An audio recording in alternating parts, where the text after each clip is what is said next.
Bonjour à tous, ici Adrien. Aujourd'hui on est le dimanche 2 juillet 2023 et dans cette vidéo nous allons parler de Proxmox et voir ensemble comment mettre à niveau Proxmox Virtual Environment de la version 7 vers la version 8. On a vu il y a quelques jours à travers la vidéo de présentation de PVE 8 que c'était basé sur Debian 12. PVE 7 étant basé sur Debian 11, une simple mise à jour de notre serveur Proxmox ne nous apportera pas la version 8. On va donc devoir faire une mise à niveau. Je vous mettrai dans le descriptif le lien vers cette documentation qui reprend le processus de mise à niveau, qui vous explique les différents cas dans lesquels vous pouvez être avec ou sans cluster, avec des systèmes de fichiers distribués, CEPH, CEF par exemple, etc. Vous avez tout ce qu'il faut, notamment une section très intéressante, la section 4.6, Non-Upgrade Issues, donc les problèmes et erreurs connus à la suite d'une mise à niveau, notamment la 4.6.5.1 là, qui peut vous poser problème, parfois le nom des interfaces réseau change, donc ça peut vous casser des trucs. Donc comme ça, vous aurez le lien dans le descriptif. Nous ici, on va faire cette vidéo tuto avec Proxmox Virtual Environment qui est installé là sur le serveur qui s'appelle PVE 7. Il est installé tout seul en serveur autonome. Si vous êtes dans le cadre d'un cluster, ça veut dire que dans votre centre de données vous avez plusieurs serveurs. Vous pouvez bien sûr mettre à niveau le premier de la version 7 à la version 8, puis faire le second, etc. Dans tous les cas, le serveur sur lequel vous faites la mise à niveau, soit vous arrêtez les machines virtuelles qui tournent dessus, soit vous les migrez sur un autre serveur, histoire de ne pas avoir de machines virtuelles qui sont en fonctionnement sur le serveur que vous mettez à niveau. Donc moi ici, je vais faire action multiple, arrêt multiple, et j'arrête les machines virtuelles et les conteneurs. Ça, c'est important. Deuxième chose importante, pensez à faire la sauvegarde de vos machines virtuelles, de vos conteneurs, mais aussi de votre configuration de serveur. Des fois, suite à la mise à niveau, il y a un paramétrage qui saute, comme ça vous avez en tout cas votre configuration avant la mise à niveau. Alors, on va se connecter sur notre serveur Proxmox pour faire directement la mise à niveau en SSH, puisque au moment où on va faire la mise à niveau, l'interface web, la console d'administration, va se mettre à jour et vous pouvez perdre la main. En SSH, on ne perdra pas la main pendant les opérations. Première chose à faire, c'est un petit apt update pour rafraîchir la liste des logiciels de Debian et de Proxmox, puis de procéder à une mise à jour complète de l'ensemble avec un petit apt full upgrade. Donc là, mon serveur Proxmox et sa base Debian, tout est à jour, c'est parfait. Une fois que ça c'est fait, on va exécuter le petit script PVE 7 to 8 ou PVE 7 to 8 en français si vous voulez, avec l'option "-full" qui va faire quoi ce script? Qui va procéder à tout un tas de vérifications avant que nous lancions cette mise à niveau et qui va nous dire oui, est-ce qu'on a des points d'attention à avoir ou est-ce qu'on est prêt pour la mise à niveau. Donc ici, vous voyez, il fait tout un tas de vérifs. On voit qu'il y a sur 27 points de vérification, 23 ont été réalisés avec succès, super. 4 points de vérification ont été mis de côté parce qu'on n'est probablement pas dans le cas d'usage ici. 0 avertissement, donc nickel, et 0 échec. Donc vous voyez ici toutes les vérifications qui ont été faites, rapidement j'en passe quelques-unes, mais que tout soit à jour, qu'on ait la dernière version de Proxmox, ici la 7.4. Vous voyez, dans le cas où on est sur un serveur intégré dans un cluster, il va vérifier si l'état du cluster est correct avant de procéder à la mise à niveau. Si on utilise Ceph, il va vérifier qu'on est dans la dernière version, par exemple, de l'ensemble des composants Ceph.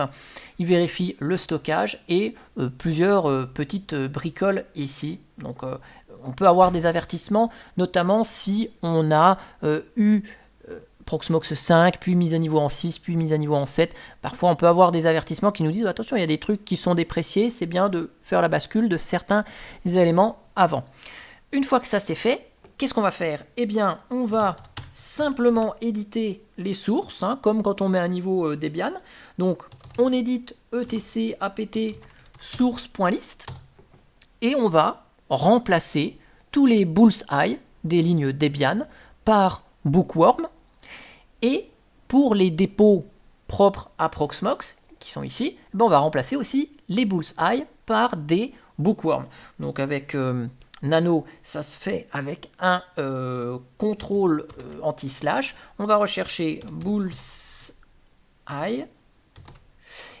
Voilà, et on va remplacer par bookworm. Hop, voilà. On va faire A pour remplacer toutes les instances. Nickel. Donc là, tout est remplacé. On enregistre le fichier. Si vous avez des dépôts personnalisés dans apt.source.list.d, c'est le cas si vous utilisez Proxmox Enterprise, vous avez des dépôts qui peuvent être dans les fichiers, donc là vous les modifiez. Là c'est commenté, on n'a rien à faire. Pareil, si vous utilisez Ceph, vous allez avoir un fichier ceph.list dans etc apt source.list.d également. Une fois que les sources sont changées, eh bien on fait le petit apt update pour rafraîchir la liste des logiciels disponibles. On voit que dans mon cas, il y a 586 paquets qui peuvent être mis à niveau. Et qu'est-ce qu'on fait? Eh bien c'est parti, on lance la mise à niveau avec un apt full upgrade à nouveau. Hop. Donc le full upgrade, il va mettre à niveau les paquets qu'on a sur notre système.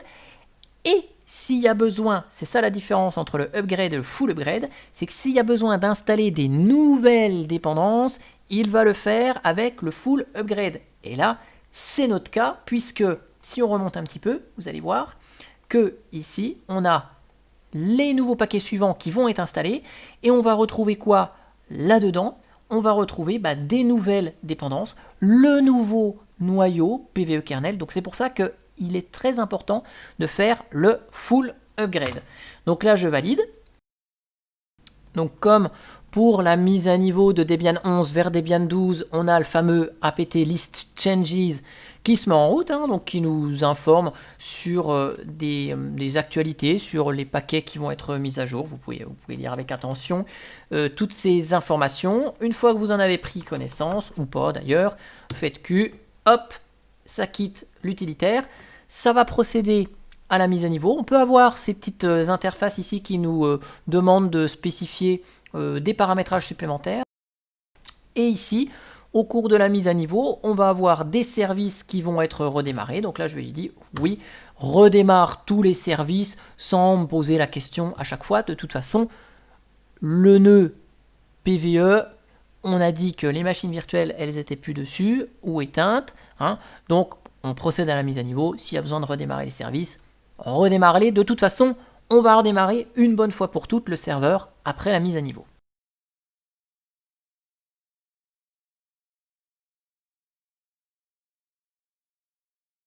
Voilà, donc parfois vous pouvez avoir à la fin, au moment où il configure tous les paquets, des petits messages comme ça qui vous demandent est-ce que vous voulez mettre à jour les fichiers de configuration qui ont été peut-être modifiés localement. Donc oui, vous pouvez installer la nouvelle version, garder la version actuelle. Donc regardez bien le fichier de config approprié. Donc là c'est SSHD, je vais garder la version actuellement installée.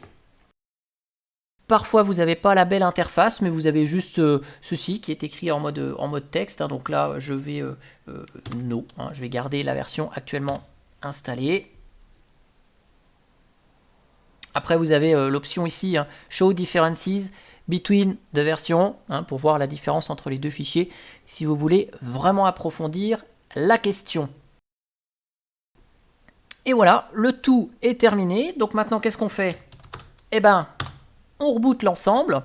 Et donc, une fois que notre serveur PVE sera redémarré, donc là, je lance un ping pour le voir s'arrêter et revenir en ligne. Et dès qu'il revient à la vie, normalement, notre interface web devrait fonctionner. Hein, on devrait pouvoir avoir l'interface web et être accueilli sur la version 8 de Proxmox Virtual Environment.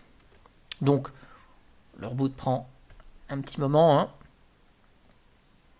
Hop, le ping on fonctionne. Donc là, on voit que ça a pris une vingtaine de secondes dans mon cas. Hop, on va voir si on rafraîchit l'interface, si ça se charge. Donc on est, cette fois-ci, vous voyez, on n'a même pas besoin de se reconnecter.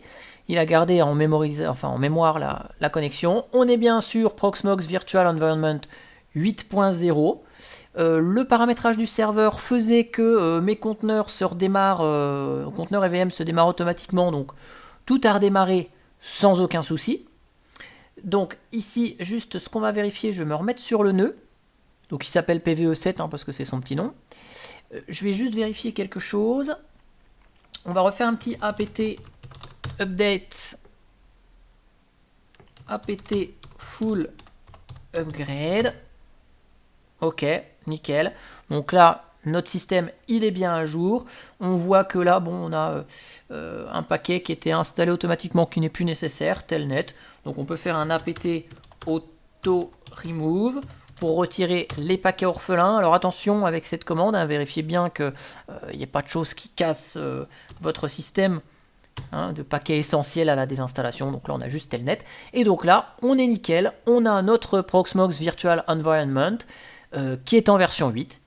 Et donc, c'est parfait. Il n'y a plus rien à faire. Si vous êtes dans le cas d'un cluster, passez aux autres serveurs PVE, si bien sûr tout fonctionne bien sur le serveur que vous venez de mettre à niveau. Pensez bien à faire les vérifications nécessaires, notamment avec le paragraphe Known Issues ici, pour voir si vous ne rencontrez pas les problèmes qui sont connus et les régler éventuellement s'il y a quelque chose qui ne fonctionne pas très bien.